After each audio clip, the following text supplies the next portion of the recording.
Hello बच्चों, let's read this question. The question says earthworms are. Earthworm क्या होते हैं? यूरिकोटेलिक होते हैं under condition of water scarcity. Ammonotelic होते हैं when plenty of water is available. इसमें यूरियोटेलिक होते हैं when plenty of water is available.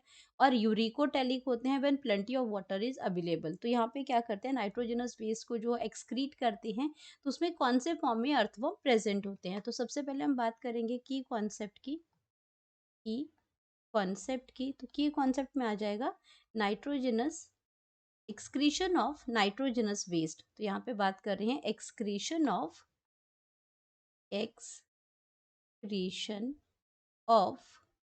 Nitrogenous waste. Nitrogenous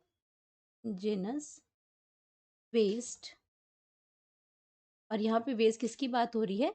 in earthworm. तो यहाँ पे अर्थवर्म के नाइट्रोजनस वेस्ट की बात हो रही है कि वो किस तरह का जो जो नाइट्रोजनस जो वेस्ट है वो कैसे वो एक्सक्रीट करते हैं। तो यहाँ पे हम सबसे पहले बात करते हैं अर्थवर्म के अंदर एक्सक्रीशन की, जो वेस्ट प्रोडक्ट को ये बाहर निकालती हैं।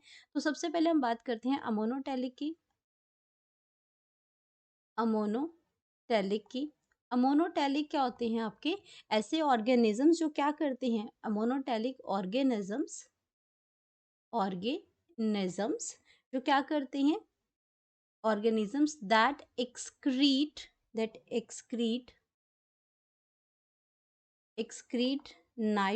nitrogenous waste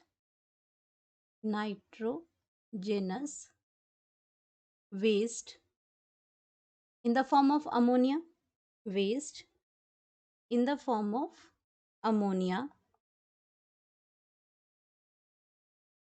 form of ammonia. तो अमोनिया की फॉर्म में क्या कर देता है? वो उसको एक्सक्रीट कर देता है। अब इसके बाद अगर हम बात करते हैं यूरियोटेलिक की, तो आपका यह आ जाएगा दूसरा यूरियोटेलिक। यूरियोटेलिक अब यूरियोटेलिक जो ऑर्गेनिज्म होते हैं, ऑर्गेनिजम्स, ये आपका नाइट्रोजनस वेस्ट एक्सक्रीट करते हैं इन the form of urea. In the form of urea की फॉर्म में ये आपका एक्सक्रीट करते हैं। और अगर मैं बात करती हूँ यूरिकोटेलिक की, यूरिकोटेलिक की बात करते हैं, तो यहाँ पे आपका जो ऑर्गेनिजम्स जो हैं वो आपका नाइट्रोजनस जो वेस्ट मटेरियल है वो एक्सक्रीट करते हैं इन the form of uric acid. अब अर्थवर्म की अगर मैं बात करती हूँ, तो अर्थवर्म जो है वो आपका क्या है? Earthworm is both an earthworm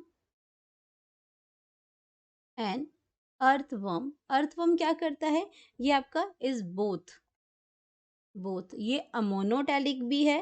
अगर इसकी बात करते हैं इसमें, तो ये आपका क्या है? यूरियोटेलिक।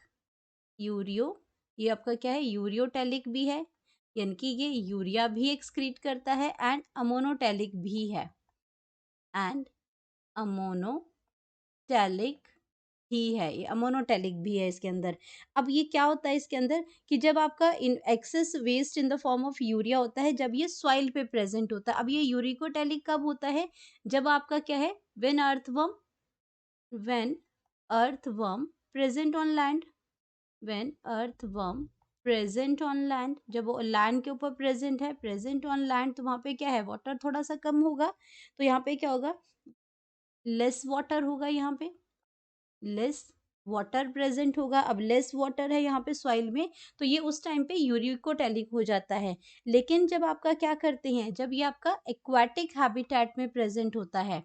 अमोनोटेलिक कब होता है? जब ये एक्वाटिक हैबिटेट में होता है, जब पानी में होता है, क्योंकि अमोनिया हाईली टॉक्सिक है, तो उसको ज़्यादा पानी लगता है उसको एक्सक्रीट को वेस्ट करने के लिए, डिसॉल्व करने के लिए।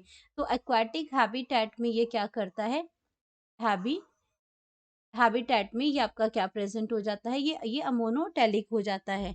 तो अब यहाँ पे हम बात करते हैं कि यूरियोटेलिक ये कब होता है? जब आपका लेस वाटर होता है। तो लेस वाटर के अंदर ये इसमें यूरियोटेलिक है।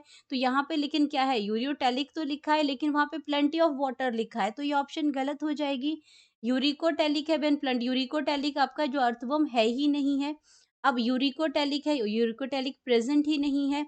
ये सिर्फ अमोनोटेलिक और यूरियोटेलिक है। लेकिन यूरियोटेलिक कब है? जब वो लैंड पे होता है, जब वहाँ पे पानी कम होता है। लेकिन यहाँ तो लिखा है प्लेंटी ऑफ वाटर, तो ये ऑप्शन गलत हो जाएगी। अब बची एक ऑप्शन, अमोनोटेलिक है ये when plenty of water is available. क्यों? क्योंकि वो एक्वाटिक हैबिटेट में जब रहता है तो वो पानी ही पानी है। तो ये ऑप्शन अर्थवर्म को लेके बिल्कुल करेक्ट है ये। तो हमारे पास जो करेक्ट ऑप्शन है वो अमोनोटैलिक है। तो यहाँ पे हम लिख सकते हैं अपनी correct option that is B. Hope you understood it well. Best of luck.